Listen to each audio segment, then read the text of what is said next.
Physics, भौतिक विज्ञान। भौतिक विज्ञान तो हम लोग पढ़ते रहते हैं, बहुत सारे उसमें चैप्टर भी पढ़े हैं, लेकिन हम लोग कभी ये नहीं गौर करते हैं कि भौतिक विज्ञान किसे कहते हैं, इसकी उत्पत्ति कैसे हुई, इसके जनक कौन है, इसके गुण क्या है, भौतिक विज्ञान क्या है, कैसे हमारे बीच आया। आज हम ये सब जानेंगे। बाकी तो पढ़ाई हम लोग हमेशा करते रहते हैं, तो ये जानना बहुत ज़रूरी है। ये बेसिक पॉइंट है और बहुत ही ज़रूरी है कि जो चीज़ हम पढ़ रहे हैं उसके बारे में जानना, उसके जानकारी प्राप्त करना तो आवश्यक होता है।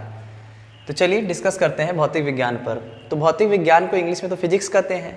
अब ये होता क्या है, तो इसकी डिफिनेशन देख लीजिए। यह विज्ञान की वह शाखा है जिसके अंतर्गत द्रव्य व ऊर्जा के स्वरूपों तथा इनके बीच विभिन्न क्रियाओं का अध्ययन किया जाता है, भौतिक विज्ञान कहलाता है। कहने का मतलब ये है कि भौतिक विज्ञान जो है विज्ञान की एक शाखा होती है, एक ब्रांच होती है, उसकी एक भाग होती है। क्योंकि हम सब जानते हैं कि भौतिक विज्ञान जो है विज्ञान के 3 भाग होते हैं मुख्य रूप से, भौतिक विज्ञान, रसायन विज्ञान और जीव विज्ञान।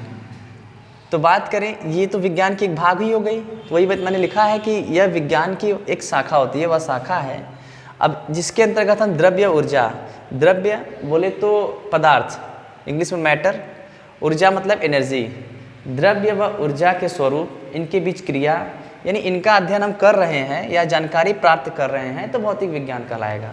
ये तो हो गया। फिजिक्स शब्द, तो फिजिक्स शब्द जो है अंग्रेजी भाषा से है। फिजिक्स शब्द अंग्रेजी भाषा से है। ये जो फिजिक्स है अंग्रेजी भाषा से लिया गया है, लेकिन इसके पहले क्या था, तो जो ग्रीक भाषा के फ्यूसिस शब्द से बना है।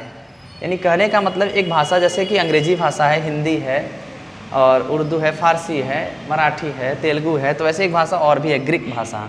तो यह ग्रीक भाषा के फ्यूसिस शब्द से बना है, यानी फिजिक्स से पहले ग्रीक भाषा में इसको फ्यूसिस कहा जाता था, और जिसका अर्थ होता है प्रकृति या प्राकृतिक, क्योंकि हर चीज़ नाम के पीछे किसी न किसी का अर्थ होता है, मतलब होता है। तो वैसे फ्यूसिस का अर्थ होता है प्रकृति या प्राकृतिक, तो ठीक इसी प्रकार फिजिक्स का भी अर्थ होगा प्राकृतिक। अब बात करें इसकी बात कि इनके जनक कौन है, खोजकर्ता कौन है, यानी पिता कौन है।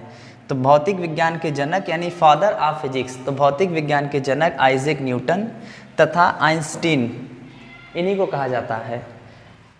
अब हमारी जो बात है कि भौतिक विज्ञान के गुण, प्रॉपर्टीज़ ऑफ फिजिक्स, इनके क्या गुण है, तो मैंने 3 पॉइंट यहाँ पे लिखा है। मैं पहले तीनों पढ़ लेता हूँ, फिर समझाता हूँ आपको कि आप भी देख लें। भौतिक विज्ञान आधारभूत विज्ञान होता है, पहला पॉइंट।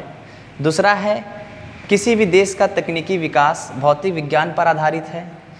और तीसरा है यह अभियांत्रिक यानी इंजीनियरिंग तथा प्रौद्योगिक यानी कि टेक्नोलॉजी का जन्मदाता है। अब तीनों का मतलब हम समझा देते हैं। पहले पॉइंट का मतलब ये है कि यह विज्ञान का एक बुनियाद है, भौतिक विज्ञान, ठीक, एक नींव है। और दूसरे पॉइंट का मतलब ये है किसी भी देश का, राष्ट्र का, राज्य का यदि तकनीकी कार्यों में, टेक्निकल वर्क में हमें विकास करना है तो भौतिक विज्ञान को अपनाना पड़ेगा। उसके बिना तकनीकी विकास हो ही नहीं सकता, इन्हीं पर आधारित होता है। इसका मतलब ये हुआ। तीसरे का मतलब ये है कि इंजीनियरिंग एंड टेक्नोलॉजी, इन दोनों को जन्म देने वाला ही भौतिक विज्ञान है, यानी इन दोनों का जन्म भौतिक विज्ञान से हुआ। अब फिर से क्लियर कर लेते हैं, तो क्या है भौतिक विज्ञान। एकदम आसान है। भौतिक विज्ञान विज्ञान की एक शाखा है जिसके अंतर्गत हम द्रव्य व ऊर्जा का अध्ययन करते हैं, भौतिक विज्ञान कहलाता है।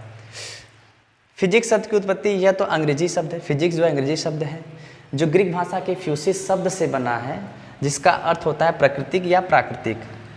अब भौतिक विज्ञान के जनक की बात करें तो इनके फादर कौन है, तो आइजैक न्यूटन और आइंस्टीन है। गुण तो आप देख ही लिए हैं, क्या क्या इसकी प्रॉपर्टीज़ है, मैंने बता दिया।